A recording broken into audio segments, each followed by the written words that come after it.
All right. Place and time of supply. And what are we looking at here? We are going to look at two major things. The place of supply and the time of supply for VAT purposes. So we begin by asking ourselves, what is a place of supply? What is a place of supply? So the terminology, place of supply, we use it in VAT as a concept, a crucial one. We are using the word crucial concept. Just highlight here. That determines where a good or a service is considered to be supplied, and consequently where it is liable to VAT. Where is the good, where is the service supplied, and who is entitled to tax? So that is place of supply. It's just a term concept we use in VAT field. Now, in general terms, if the place of supply is within a country,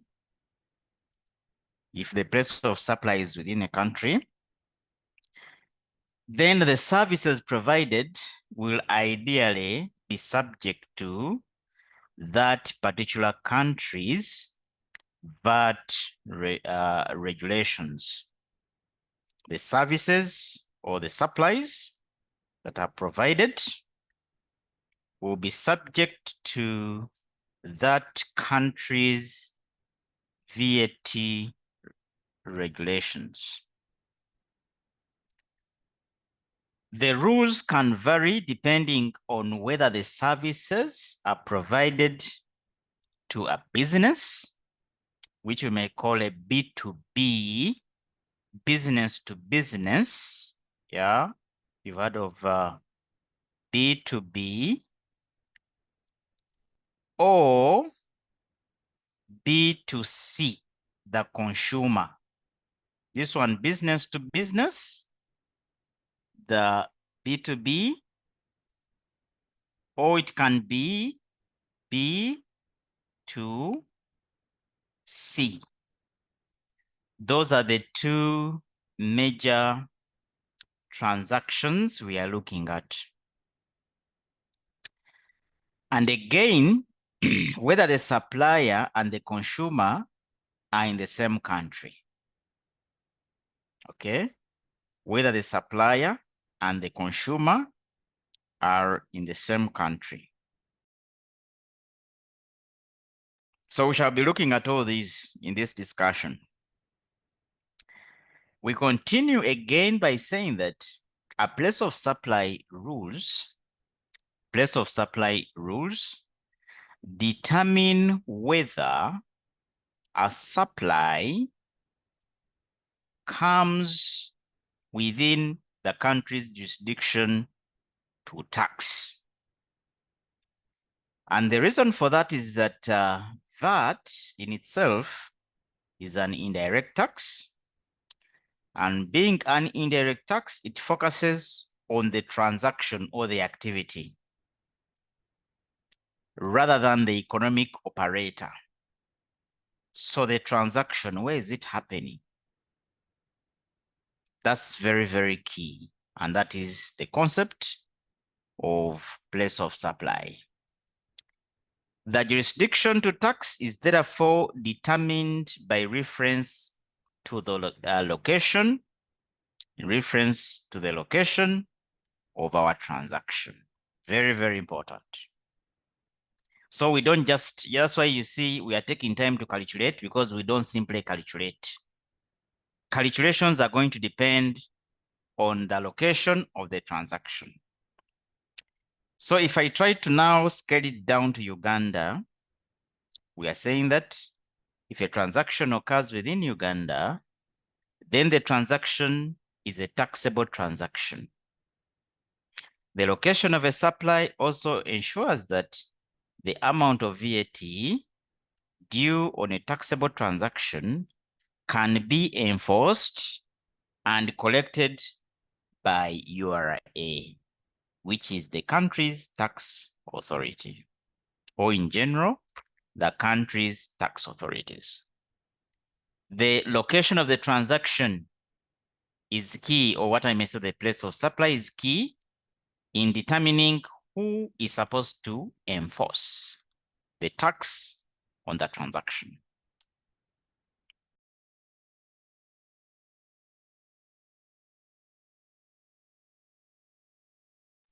Now, remember, we've been talking about supplies, and we know for now that supplies are split into two. They can be supply of goods or supply of services. The rules differ on the type of supply. So we are going to begin by looking at the tax rules in regard to place of supply for goods. And here we are saying that for a supply of goods to attract VAT, the supply must be made in Uganda. For supply of goods to attract VAT, the supply must be made in Uganda. And in the case of goods, the supply takes place in Uganda, where the goods are delivered, received, consumed, or made available to a person in Uganda by the supplier. So, supply takes place in Uganda. Goods are delivered, received, consumed, made available to the end user located in Uganda.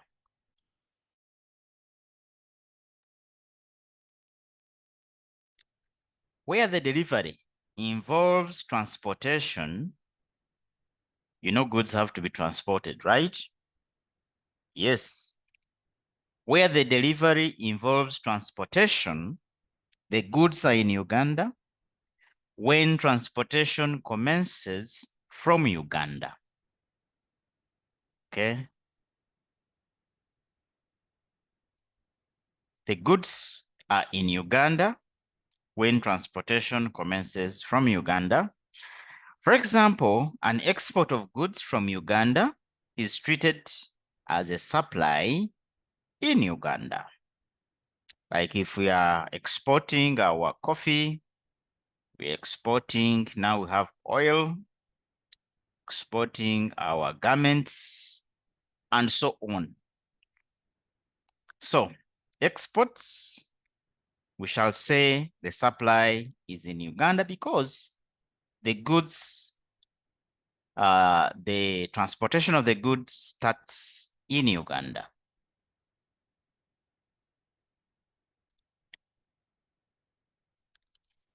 We continue by saying that, as a rule, if the supply involves transportation of goods, the supply of goods occurs where the transportation commences. So that is a general rule that we see under Section 15 of the Value Added Tax Act.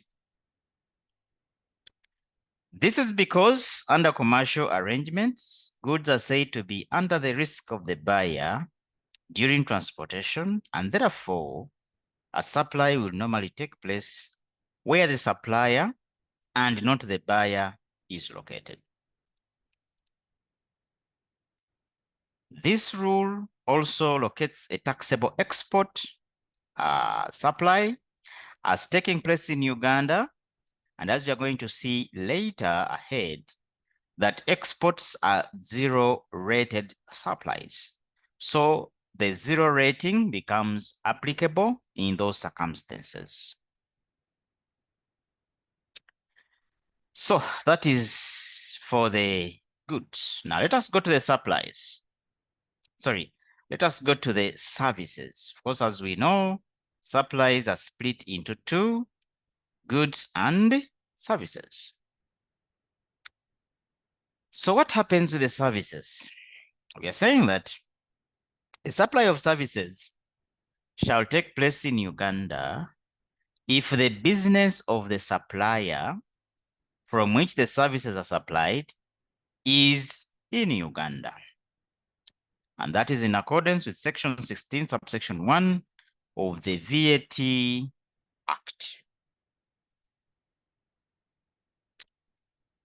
This rule, or the above rule, is based on the general rule that the supply of services takes place at the supplier's place of business from which the service is indeed supplied.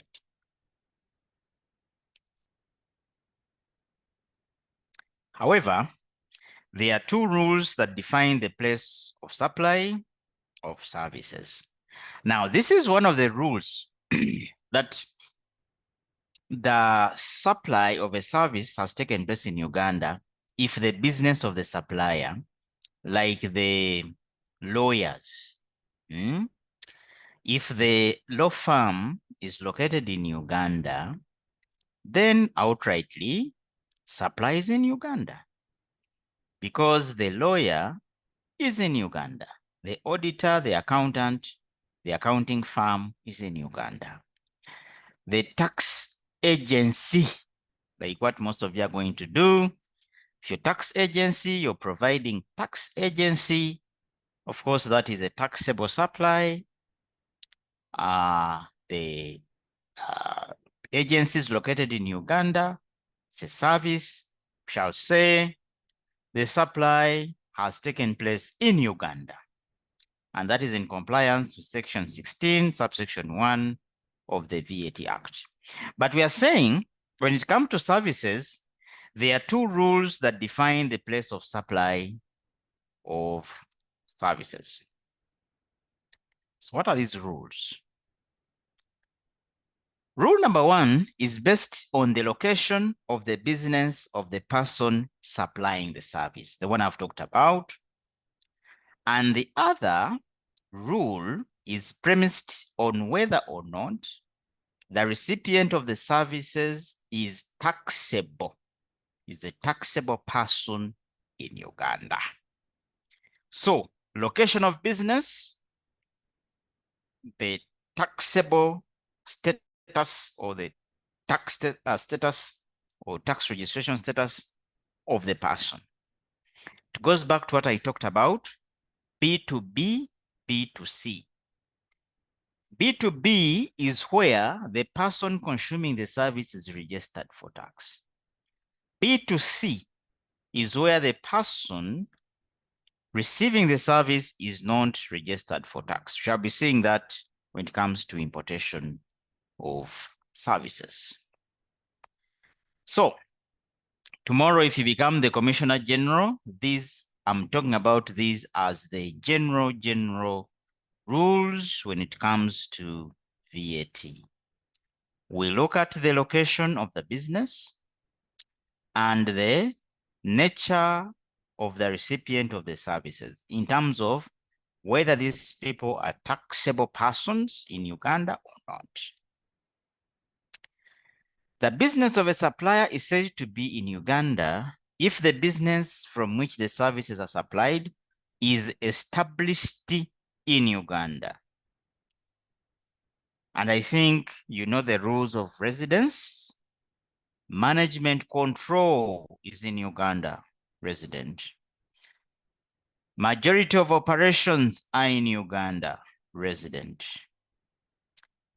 Established under the laws of Uganda, resident.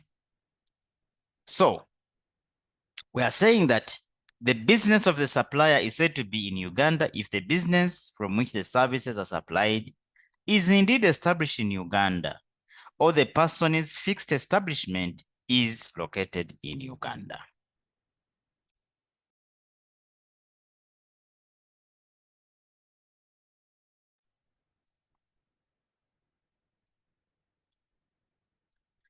For example, a foreign supplier who is present in Uganda and supplies services in Uganda as part of the person's business activities is within the scope of VAT in Uganda and is going to be subject to tax in Uganda. So again, section 16 and section 18, subsection 8 of the VAT law.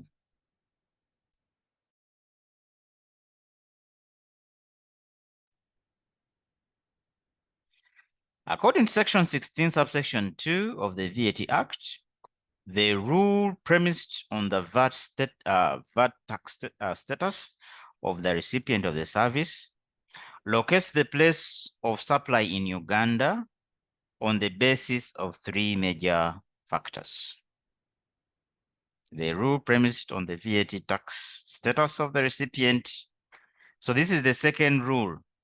That are you a taxable? The person receiving the service, is the person taxable or not? So this is another approach of determining the place of supply. So we're saying that this rule is based on three major factors. Number one, whether the recipient is a taxable person or not, where the supplier is located, and the nature of the type of supply. Accordingly, the place of supply is determined as per the following discussion. Now here we have a lengthy discussion. Let's look at the first one. If the recipient of a service is not a taxable person, not registered for VAT, and the supplier of the service is located in Uganda, that is to say the services are performed in Uganda by the person in Uganda, the place of supply is Uganda. Again, I bring out section 16, subsection 2, the VAT Act. That means that in those circumstances, the recipient of the service is the final consumer. And the person making the supply, the supplier of the service, if he's a taxable person, is required to charge VAT on that supply. Section 18, subsection 1 of the VAT Act. So supplier is in Uganda, recipient is in Uganda, supplier is a taxable person. You see the conditions I talked about.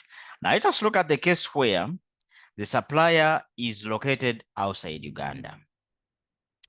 If the supplier is located or established outside Uganda and the services are performed outside Uganda, see that? The services are performed outside Uganda. The supply amounts to an import of a service, and the recipient of the service must account for reverse charge VAT. You must charge yourself VAT. For example, right now we are using the supplier known as Zoom US. Zoom US is not located in Uganda. There is no office of Zoom in Uganda. It's not there. There is no establishment of Zoom in Uganda. So what's happening now is that there are two types of consumers. There is you, the student, who I don't believe you're registered for VAT, and the company, the school training you right now, which is registered for VAT. So these are two types of consumers. We have you and the school. Now the school is registered for VAT, okay, and is consuming a service. This service is resident on the servers of Zoom. So Zoom is able to provide a service to us who are in Uganda without even establishing themselves in Uganda. So it means that the supplier Zoom is located, established outside Uganda, and the services supplied are performed outside Uganda. So the supply amounts to an import of a service. So the school training you, we shall say, has imported a service, and the school is receiving the service. Therefore, the school must charge itself VAT, which we call reverse charge VAT. So in the books of the school, we must see VAT on this service. If the recipient of the service is not a taxable person, not registered, and the nature of the service relates to immovable property in Uganda, the place of supply will be in Uganda because the property, the immovable property, is in Uganda. Okay. So the place of supply ideally must be in Uganda, irrespective of where the supplier of the service is located. Okay. If the supplier is located in Uganda and is a taxable person, VAT must be charged on that type of supply. Okay. So for immovable property, like the masts, you could be having your masts. Yes, the masts are there. But the technology you're using is for someone who is maybe outside Uganda or someone who is in Uganda. So the recipient of the service is not a taxable person. The nature of the service is in regard to immovable property. Properties in Uganda, irrespective of where the supplier of the service is located, supply of the service is in Uganda, and VAT must be accounted for. Now, if the supplier is not in Uganda and is providing a service to or in regard to the immovable property, then the law requires that this supplier appoints a representative. Now that's where you're going to come in. Yeah, these are going to be your clients. You can have a client says, I know you are a qualified person. Can you represent me? I have a client in Uganda, so I need to offer service. Can you represent me? So you, the representative, you become responsible for the VAT obligations and liabilities. And this is in compliance with Section 3 and 14 of the Tax Procedures Code Act, consistent with Section 18, subsection 8 of the VAT Act.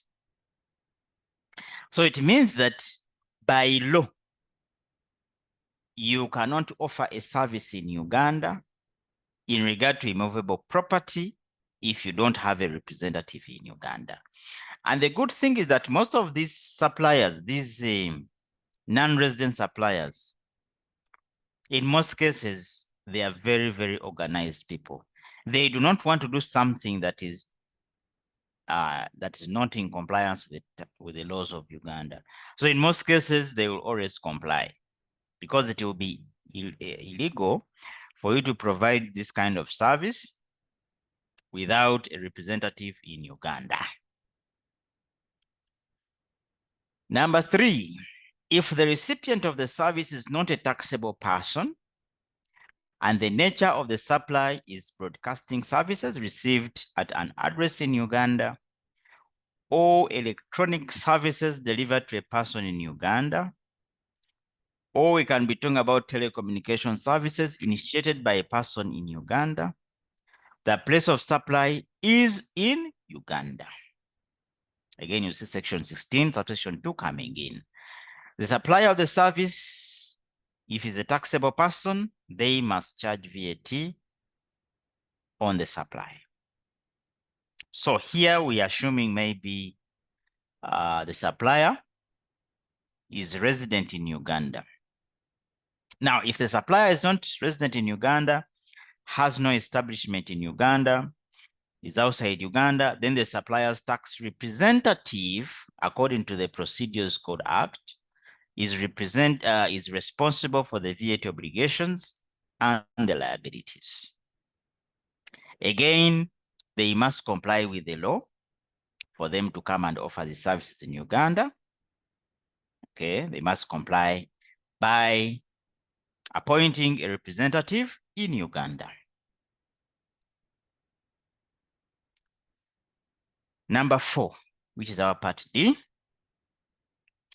If the recipient of a service is non-taxable and the service relates to intellectual property in Uganda, the place of supply is Uganda. Intellectual property. The supplier of the service, that is to say, the person who transfers, assigns, or grants the right to use any intellectual property in Uganda, must charge VAT on the supply. Okay, this could be a song. It could be anything. It could be a creation, intellectual property. It could be a license. Yeah. Now, of course, it is easy if the supplier is in Uganda. Okay. The supplier is in Uganda, that's okay. But if the supplier is established outside Uganda, then the supplier's tax representative becomes responsible for the VAT obligations and liabilities.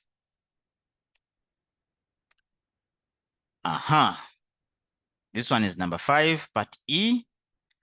If the recipient of any of the above services that we have talked about is a taxable person this time round, taxable person, the general rule which locates the place of supply of services to the place where the supplier is established or located becomes applicable. The general rule, the general one. Yeah, you remember that? General rule, where is the supplier located?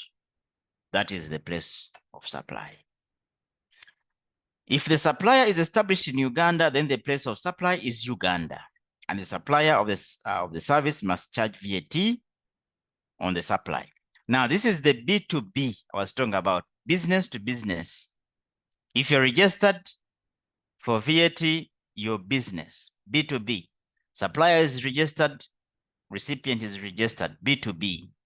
However, if the supplier is established outside Uganda, the supply amounts to an import of a service, and the recipient of the service, being a taxable person, must account for the reverse charge VAT on the supply. We shall be talking about reverse charge.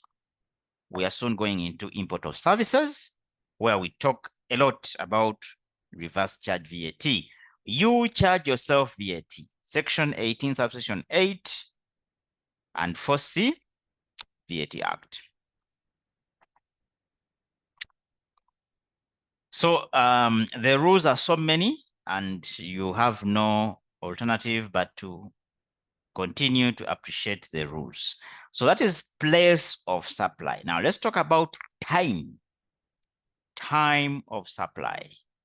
Before I go to time of supply, do we have any questions? Any questions?